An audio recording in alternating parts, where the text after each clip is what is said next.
This is called the coin and ring trick. So, I have 2 rings and a coin. Let's do this. Hi, how you doing? Are you hungry today? Why, yes, I'm very hungry. All right, does that money look good to you? Why, yes, it does. Ah, well, let's see what you can do. I put that and shift it over. Poof. Oh my goodness, did you eat that coin? Why, yes, I did. It was yummy.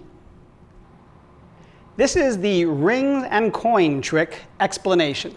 Basically, it uses these pieces, and my card happens to have a smiley face on it, and it uses these rings. The gimmick here is it also uses one of the rings that has a false bottom on it. So when this ring is on this mat, it actually looks like it's just a ring.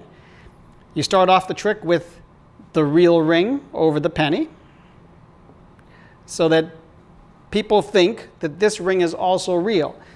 You take away this fake ring and you make up a story of why you are going to make this penny disappear. Maybe the smiley face is hungry, or it's your story. You get to do with what you want. Basically, you use the card, though, to cover the fake ring.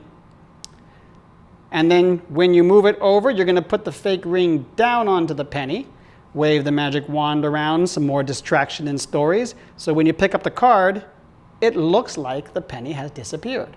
But actually, it is underneath the fake ring. So it's there the whole time.